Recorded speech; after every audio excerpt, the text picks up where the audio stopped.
WhatsApp guys, हाल ही में जो अभी इंडिया और चाइना का वो जो क्लैश हुआ है सोल्जर्स का, जो 300 सोल्जर उनके खदेड़ के भगा दिए इंडिया ने, तो उसके ऊपर वीडियो है खान सर की, चाइना इंडिया कॉन्फ्लिक्ट। तो क्या कुछ इसमें डिटेल्स में बताते हैं खान सर, देखते हैं, क्योंकि हमेशा ही फैक्टफुल और काफी इन्फॉर्मेटिव वीडियो रहती है और उनका प्लस पढ़ाने का अंदाज थोड़ा सा इंटरेस्टिंग तरीका रहता है। तो देखते हैं वीडियो खान सर की। ओरिजिनल वीडियो का लिंक है डिस्क्रिप्शन में, चैनल बनाए तो प्लीज सब्सक्राइब और अपना पॉइंट ऑफ व्यू शेयर करना ना भूलें। 1 2 3 लेट्स गो। जय हिंद। देखिए, चाइना का एक इतिहास रहा है कि वो एक कम्युनिस्ट कंट्री है और अपने देश के अंदर हो रहे विद्रोहों को दबाने के लिए अपनी जनता को मीडिया से दूर रखता है और विदेशी आक्रमण या किसी छोटे मोटे लड़ाई का सहारा लेता है ताकि वहाँ की देश इसे भूल सके। ऐसे ही 1962 में हुआ था। 1960 में माओ के खिलाफ वहाँ आंतरिक विद्रोह की संभावना हो रही थी। माओ ने इसका फायदा उठाते हुए 62 की लड़ाई थोप दी भारत के ऊपर और अक्साई चीन का एरिया कब्जा कर लिया। उसी समय इसने ताइवान के इसे क्या नाम है, अरुणाचल प्रदेश को अपना दक्षिणी तिब्बत कहता था। ऐसा नेहरू के समय हुआ था। अभी यहाँ पर सी जिनपिंग जो है, इसके समय भी बहुत तेजी से विरोध हो रहा है। चाइना में सी जिनपिंग के खिलाफ बहुत तेजी से बगावत इसने भी वही सहारा लिया जनता का ध्यान भटकाने के लिए। इसने भी भारत से लड़ाई थोपने के लिए कई बार अक्सर उत्साह वाले काम किए हैं। अभी हाल में इसने तवांग में घुस गया। अरुणाचल प्रदेश का जगह है तवांग घाटी। तवांग में जहाँ बोमडीला दर्रा भी है, तवांग जिला में है, वहां पे चाइनीज सैनिक ऊपर आने लगे भारतीय पोस्ट पर। भारतीय सैनिकों ले डंडा मार के कपार फाड़ दिया सब चाइनीज सबका। एक भी भारतीय को किसी भी तरह की गंभीर चोट नहीं आई है, ना ही कोई भारतीय सैनिक शहीद हुआ है। ये हमारे रक्षा मंत्री का खुद का संसद में दिया हुआ स्टेटमेंट था। और वहीं चाइनीज मीडिया इस पर एकदम चुप है। जब चाइनीज पिटाते हैं सब तो एकदम चुप हो जाते हैं। आपको याद होगा जो जून 2020 पिटाया था, 6 महीना बाद बोला था कि हाँ हम लोग पिटा गए।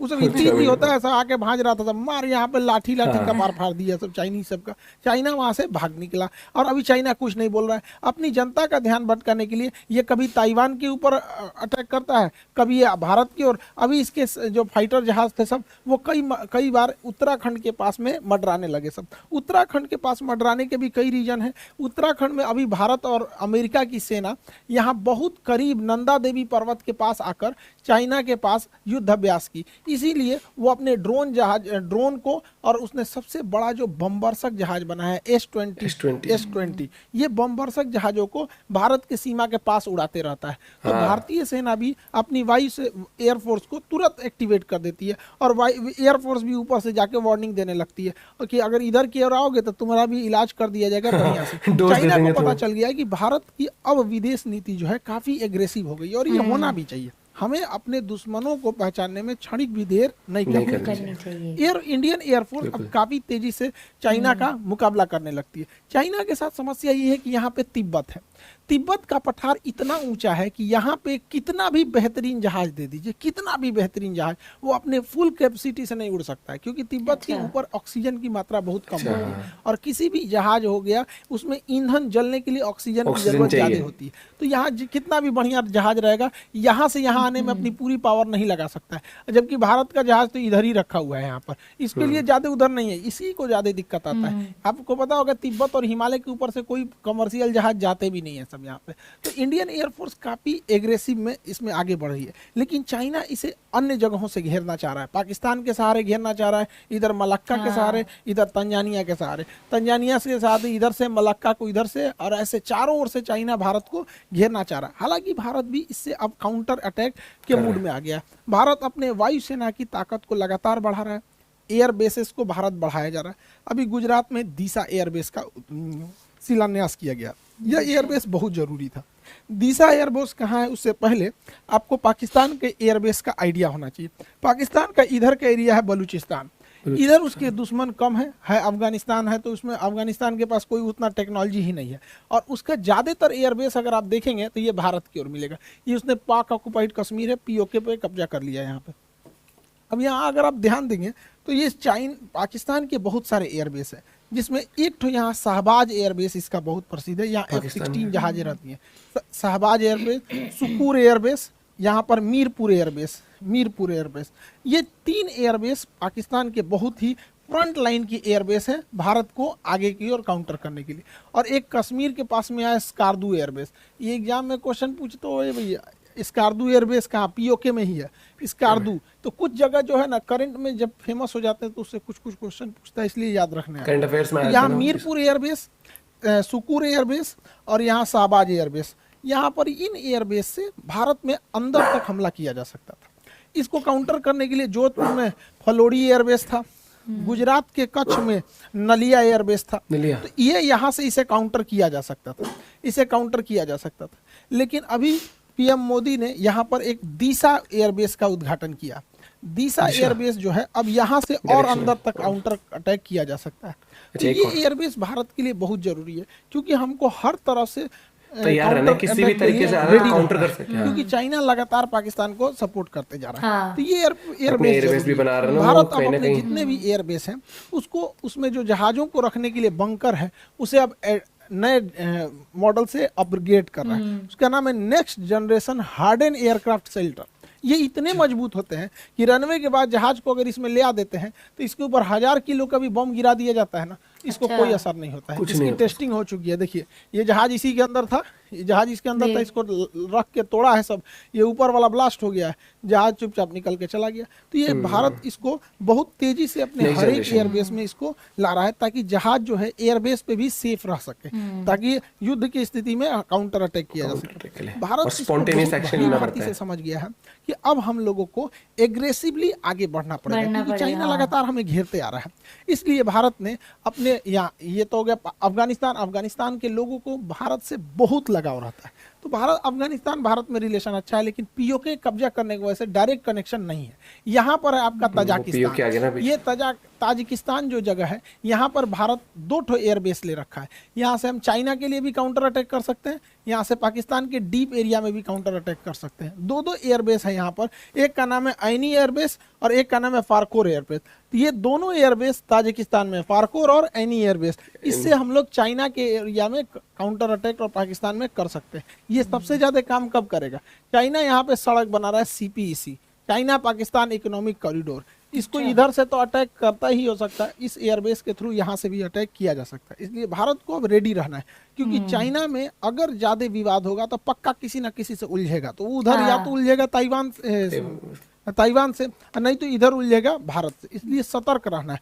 हम लोग के लिए भी एक तरह का ये लिटमस टेस्ट है। हालांकि भारत बहुत तेजी से अपने कदम आगे बढ़ा रहा है, लेकिन चाइना का सोच क्या है, वो सिल्क रूट के माध्यम से भारत को घेरना चाह रहा है। लेकिन चाइना की टेंशन क्या है, वो मलक्का के पास से यहाँ से भारत को, ये उसके लिए सबसे बड़ी समस्या है, क्योंकि मलक्का के पास भारत बहुत स्ट्रांग है।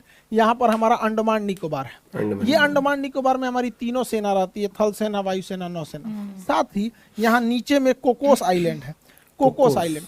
चाइना यहाँ से या तो मलक्का से होकर निकलेगा या तो सुंडा से होकर निकलेगा। अगर मलक्का से होकर निकलेगा तो अंडमान निकोबार में कुछ आएगा, और अगर सुंडा से होकर निकलेगा तो कोकोस में कुछ आएगा।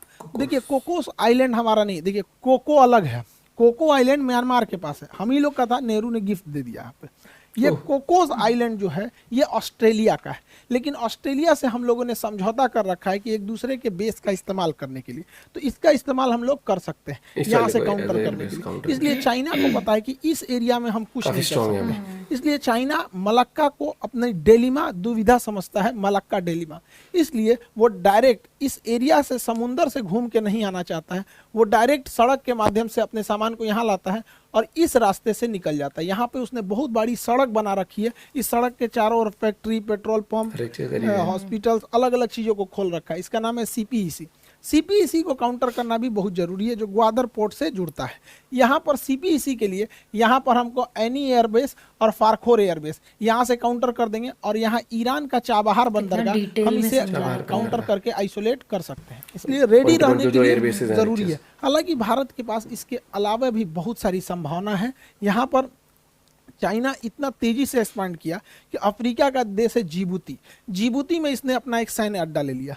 अब जिबूती समुद्र का इतना पतला रास्ता है कि अगर यहाँ स्वेज नहर से कोई भी जहाज यूरोप से आएगी तो उसे जिबूती से जाना ही पड़ेगा, और जिबूती पे उसने एक भाड़े पे सैन्य अड्डा ले लिया है यहाँ पे। लेकिन अच्छी बात यह है कि जहाँ इसने सैन्य अड्डा लिया है वहाँ से थोड़ी ही दूरी पर फ्रांस का भी सैन्य अड्डा है, और हमारा और फ्रांस का समझौता है Relation कि हम बहुत एक अच्छा है। दूसरे के सैन्य अड्डे का इस्तेमाल कर सकते हैं। तो यहाँ ये पैसा दे के सैन्य अड्डा ले रहा है, भारत वहाँ ऐसे ही पहुंच सकता है। दोस्ती से इसके अलावा जरूरी है भारत सरकार को कि यहाँ पे यमन में अभी अशांति फैली हुई है, यमन का यह सोकोत्रा आइलैंड भारत के लिए एक वरदान साबित होगा, क्योंकि अगर हमारा सोकोत्रा आइलैंड पर अब अगर प्रेजेंस बन गया तो यहाँ से हम ग्वादर बंदरगाह को काउंटर कर सकते हैं, यहाँ से हम जिबूती को काउंटर कर सकते अफ्रीका हैं, में और यहाँ होते से हमारी सप्लाई लाइन को भी कोई नहीं रोक सकता है।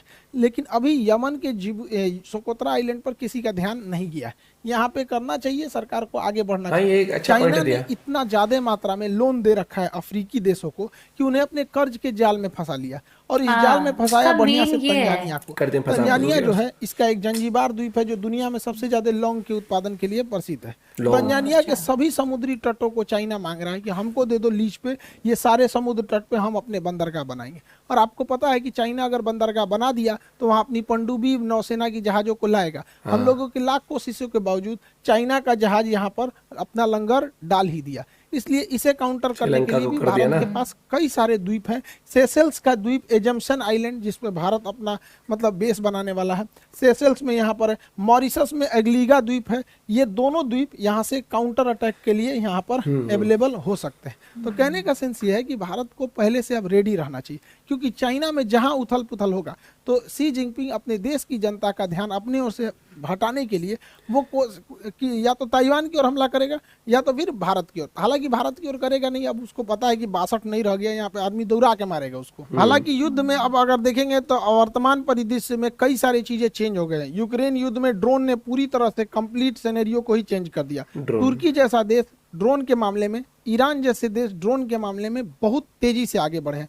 तुर्की का कौन सा ड्रोन यूक्रेन में तबाही मचाया, और रूस जैसे शक्तिशाली देश को ईरान से क्यों ड्रोन मंगाने पड़े, इसे भी हम लोग समझेंगे। ये चीज तो है, हमने देखा कि आज के टाइम पे ना ड्रोन पे काफी कंट्रीज फोकस कर रही हैं। और ये चीज हमने देखी, पाकिस्तान काफी कोशिश करता है अपने ड्रोन भेजने की, और चाइना भी इस चीज में, ये खान सर ने जो बताया कि इस टाइम पे ना बेस आपके जो ये बंदरगाह हो गए, ये बहुत इंपॉर्टेंट है काउंटर करने के लिए खासकर। अब जैसे बेसिस इंडिया के बताया ना, उसमें मॉरिशस के पास भी है, ऑस्ट्रेलिया से समझौता किया हुआ है। एक बेस होगी, आप भी यूज कर सकते हैं, हम भी यूज कर सकते हैं लीज पे।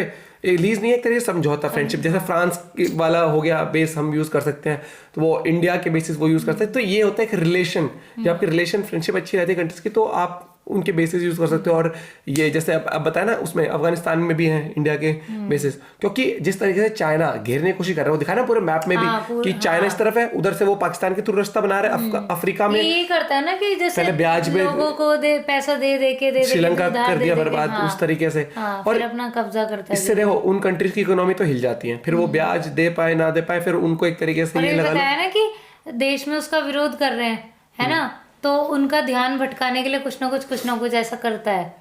ये चीज है। और अभी जो तरीके से वो समझ चुका है कि 1962 का भारत नहीं है ये, और अब इंडिया भाई प्रॉम्प्ट एक्शन लेने के लिए हमेशा तैयार रहता है। और जिस तरीके से अभी हमने एक और वीडियो भी देखी थी कि इंडियन एयरफोर्स अब बहुत ही प्रॉम्प्ट एक्शन के लिए हमेशा एक्टिवेटेड रहते हैं। उनको पता है कि कोई भी गतिविधि होगी तो भैया सुनो, हमारी तरफ आओगे, हम तैयार बैठे हैं, तो गलती मत करना। क्योंकि वो कई बार चाइना वहां पर वो वॉर प्रैक्टिस करके दिखाता है ना, तो भैया वो ये कि जब आपको कोई आंखें दिखाए तो आप उनकी आंखों में आंखें डालो, तभी वो समझे कि भैया आंख बंद कर लेते, निकल लेते हैं यहाँ से। वो चीज़ हो गई। और एक वो ये बताया ना कि वो सड़क जो बनाई है पाकिस्तान के थ्रू, उसके आसपास हॉस्पिटल हर एक चीज कर दी है, तो वो कनेक्टिविटी भी होगी उसके पास सामान ले जाने के लिए, और उसको फिर वो सी रूट की जगह जहाँ सामान वहां से निकाल सकता है। और फिर अफ्रीका वाली वो नदी भी है उसके पास निकाल। लेकिन यहाँ पर मैं दाद देता हूँ कि इंडियन गवर्नमेंट जिस तरीके से इनिशिएटिव ले रही है अपनी मिलिट्री को स्ट्रॉन्ग करे, और आज वीडियो में पता लगा ना कितने सारे बेसिस और भी कंट्रीज में है। ये चीजें खान सर ने इतने अच्छे तरीके से एक्सप्लेन किया, और गवर्नमेंट इतनी चीजें करती है जो कि हम तक कई बार पहुंच नहीं पाती है। लेकिन इन वीडियोस के माध्यम से हमारी नॉलेज बढ़ती है और ये चीज पता लगती है। और मुझे लगता है कि आज के टाइम में ना इंडिया को सबसे ज्यादा खतरा मैं कहूँगा ये दो ही कंट्री हैं, चाइना और पाकिस्तान, क्योंकि गतिविधियां और छेड़खानी बॉर्डर्स पे ये लोग करते रहते हैं। और आने वाले टाइम में मुझे लगता है कि ये कुछ ना कुछ तो प्लान हमेशा करते हैं, क्योंकि एनिमीज हैं उसको। तो वो है कि भैया मेरे को जगह चाहिए, चाइना को। पाकिस्तान का मुझे समझ ही नहीं आता उनको क्या दिक्कत है। ये है कि अपनी खुद ही कंट्री संभल नहीं रही है, लेकिन फिर भी। और वो बहुत अच्छा पॉइंट उठाया वो उनको मैं बोला ना, गौरव आर्य सर ने बोला था ना कि वो कोई मतलब नहीं है, पर हमें कुछ वो नहीं है, लेकिन हमें दुनिया पे राज करना है। उनकी वो लाइन मुझे याद आती है। जैसे चाइना में जो लीडर है उनका, उसके ऊपर जब भी उंगली उठती है ना, वो माइंड डाइवर्ट करता है अपने, इधर उधर हलचल कर देता है। बहुत दिमाग लगाते हैं, लेकिन मुझे लगता है कि वहां पर भी लोग परेशान है। एक जब तक कि फुल डेमोक्रेसी नहीं होगी ना, तब तक आप बड़े तरीके से फंक्शन नहीं कर सकते हैं, क्योंकि आपकी कंट्री में राइट्स नहीं रहती हैं आपके पास। देख लो ना, चाइना के अंदर फ्रीडम टू स्पीच है ही नहीं। आप कुछ भी बोलते हो, आपकी बातों को दबाया जाता है। हर चीज गवर्नड है, व्हाट्सएप तक बैन है वहाँ, फेसबुक तक बैन है, उनका खुद का ही सिस्टम होता है। काफी चीजें हैं जो वहाँ के लोग भी कुछ चीजों के अगेंस्ट हैं, ये चीज है। लेकिन वही ना, सरकार जो है वो अपना दबदबा बहुत ज्यादा तरीके, अपनी न्यूज भी बाहर नहीं आने देते, वो न्यूज भी बाहर नहीं आने देती है। बाकी आपके पॉइंट ऑफ व्यू जरूर बताना। खान सर ने चीजें बहुत बड़ी तरीके से एक्सप्लेन करी है, और अब मेरे हिसाब से चाइना थोड़ा टाइम तो शांत रहेगा। चुल है ना, वो चुल तो रहती है, लेकिन वो है कि टाइम इलाज भी मांगते, कई बार वो कहते हैं ना डोज। मिलते हैं वीडियो के साथ। Bye, have a good day, take care.